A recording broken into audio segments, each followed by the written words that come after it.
Hi students, welcome back to our last lessons for Unit 7, 7.8, 7.9, Mixed Numbers, Comparing, Modeling, and Multiplying.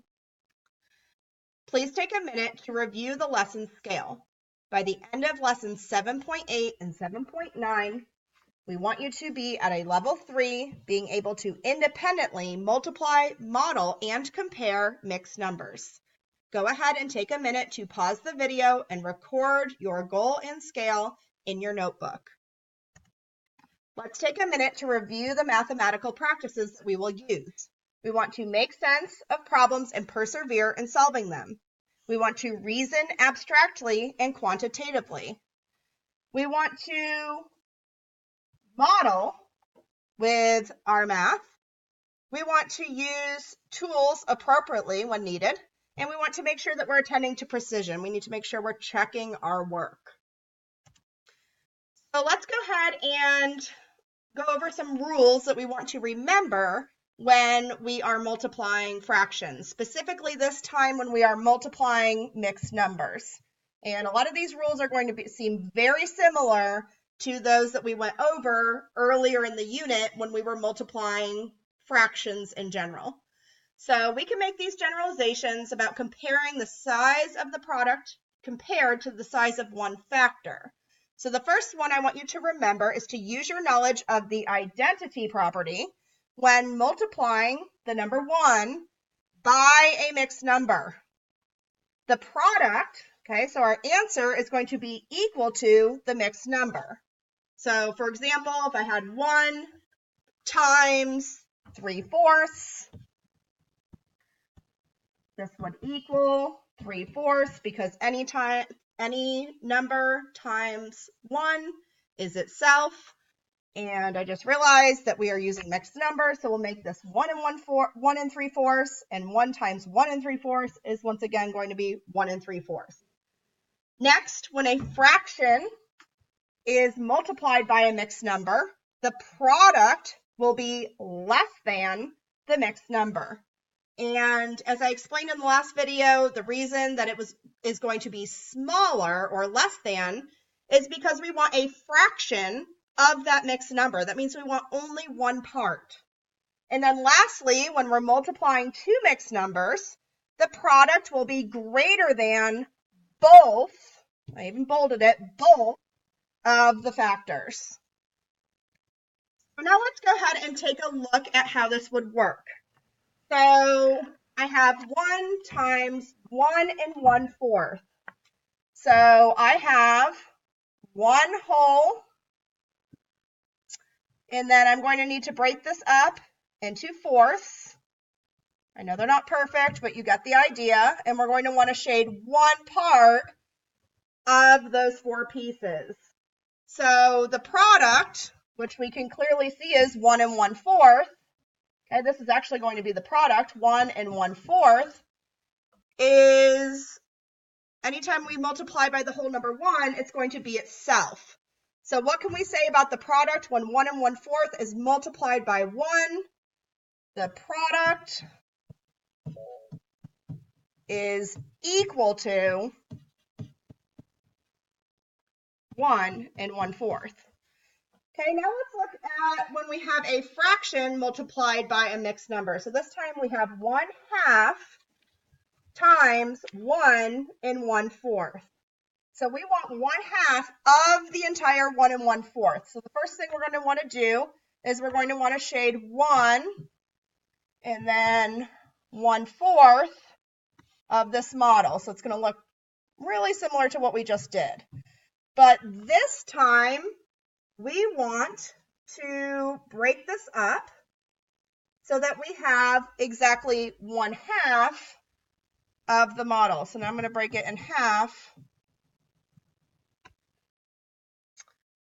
And I'm going to break up this 1 into fourths, okay, because we could say that this 1 right here is the same thing as 4/4, just to make it easier. So now I want to shade 1/2, and remember we need to shade the entire portion of what we're working with. And if I do so, then we can see that the product is going to be less than 1 1/4, because all of the purple was 1 1/4. The green, which now looks black, is the half of the 1 1/4. So we can say that the product will be less than 1 1/4. And then lastly, we're going to look at multiplying a mixed number by a mixed number. We're going to want to use our knowledge of the distributive property. You can see where we use the distributive property here. We had our 1 whole and we multiplied by the 1 1/4, and then we broke apart that 1/2 and distributed it or multiplied by the 1 1/4. And so for our model, we once again are going to start with our 1 whole. And we're going to break up this one into fourths. And just like in our previous problems, we're going to have 1/4 of that piece. And then we're going to add, and we're going to take 1/2 of the 1 1/4. So we're going to have 1 1/4 again. And then we are going to break this up. Sorry, that's supposed to be a dotted line. And I'm break these up into fourths just to make it consistent. And we want 1/2 of this model. So 1/2 would be this top portion of this one, this part of this one. And if we added together the first 1 1/4 and the next 1 or half of 1 1/4, we would come to the conclusion that the product will be greater than both factors. Product greater than both factors. Okay, now I'm going to show you how we can move on from the comparison and actually solve these problems. And there's two ways that I'm going to show you how to solve. The first way is by renaming the mixed number as a fraction, and the second way is kind of how I just showed you, by solving using the distributive property. So the first way, we are going to say we have 3 3/4 by 1 1/2. And the first thing I'm going to do is I'm going to rewrite these just a little bit bigger so we can see what we're working with. And the way that we rename the mixed numbers when we are multiplying the mixed number by the mixed number is we start down here in the denominator and we multiply the denominator by the whole number, and then we're going to add in the numerator. Okay, as Miss Taylor likes to call this, this is the penny press. That's what she calls it. You can think of pressing a penny. If you've ever been to Disney, you have all those steps where you put the penny in, you crank the handle, and then it comes out as something else. Okay, so just kind of something to think about. So we're going to multiply our 3 times 4, which is going to give us 12, plus 3 more is going to give us 15. So we're going to rename 3 3/4 as 15/4. And then we're going to do the same thing to the 1 1/2. We have 2 times 1, which is 2, plus 1 more is 3. So we're going to rename 1 1/2 as 3/2.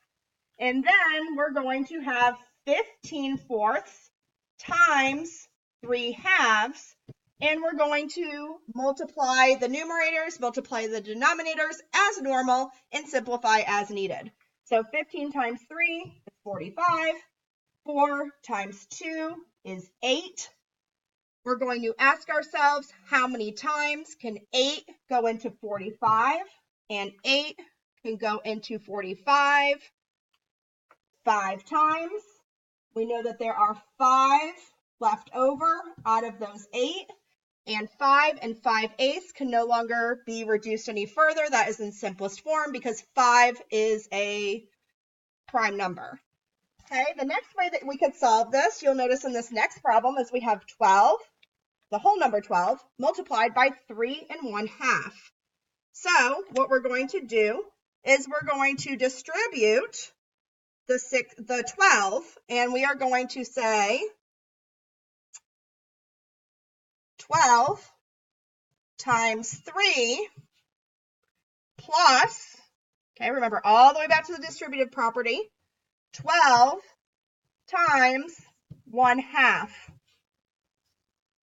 And 12 times 3 is 36, plus 12 times 1/2 is 6, okay, because 12 times 1 is 12, divided by 2 is 6.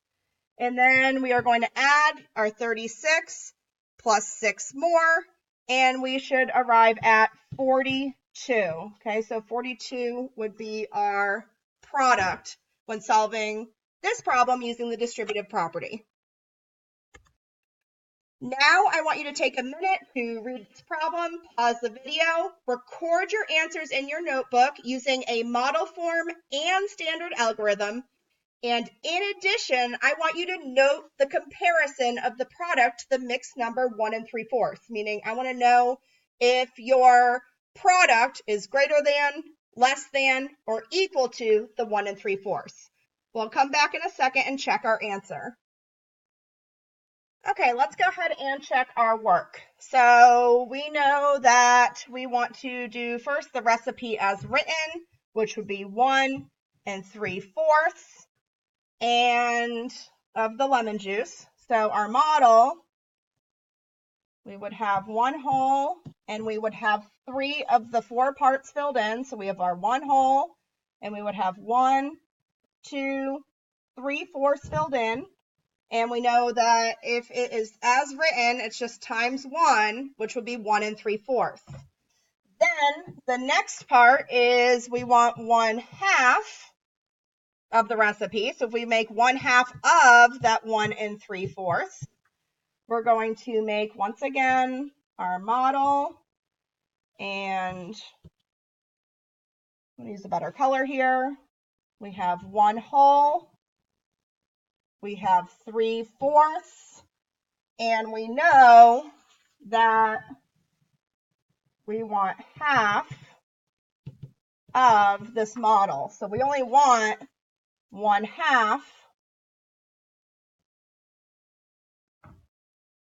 of the model, and if we counted it up or we did the standard algorithm, we would come out to 7/8. Okay, so 7/8 would be if he makes 1/2 of the recipe.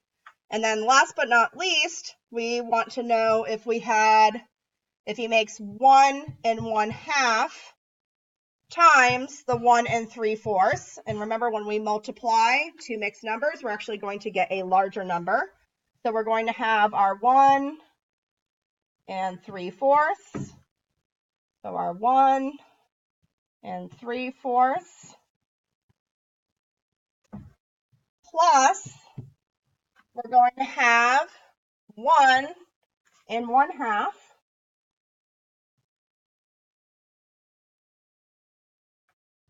So 1 1/2, so 2 of these pieces here. And if we do the standard algorithm or we broke apart our model, we would come up with 2 5/8. And I got the 2 5/8 from an improper fraction of 21/8 when I multiplied. But remember, we always want to go to simplest form. So 2 5/8 would be our product if you wanted to make 1 1/2 times the recipe.